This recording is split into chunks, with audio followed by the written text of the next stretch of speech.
Hello guys, welcome back to my channel creator friends. আজ আমি এই ছোটুকে বাইরে বের করেছিলাম। তো ও অনেকদিন পর বাইরে এসে খুব খুশি।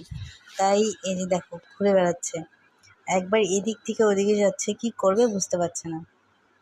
তো কিছুদিন আগে ওর গায়ের লোমগুলো একটু উঠে গেছিলো, তার জন্য এই নতুন লোম হচ্ছে, তাই একটু কেমন কালো কালো লাগছে, আর কোনো জায়গায় সাদা সাদা এরকম হয়ে গেছে। তো এরকমই দৌড়াদৌড়ি করে। তো আজকে অনেকদিন পর যেহেতু বাইরে এসেছে, তাই একবার এই সাইডে যাচ্ছে, একবার ওই সাইডে যাচ্ছে, খেলে বেড়াচ্ছে। তো এরাও এক জায়গায় থাকতে তো এদেরও ভাল লাগে না, তার জন্য কি করে একটু বাইরে আসলে, আর যদি আরও দুটোকে নিয়ে আসি, টিটুকে আর কুটুকে, তো তাহলে তো খুবই খুশি আর দৌড়াদৌড়ি করতে থাকবে। এখনও একটু কুকুরের আওয়াজ শোনাছিল, তো তাই এরকম করছিল। এখন এই যে আবার দেখো একটু বাদে বাদে দাঁড়ায়, আবার এদিকে যায়। ও আজকে অনেকই খুশি হয়েছে যে এতদিন পর আজকে বাইরে আসতে পেরেছে। তার জন্য দেখতেই পাচ্ছ তোমরা যে দাঁড়িয়ে আছে, আর ওর দাঁড়ানোটা না খুবই সুন্দর।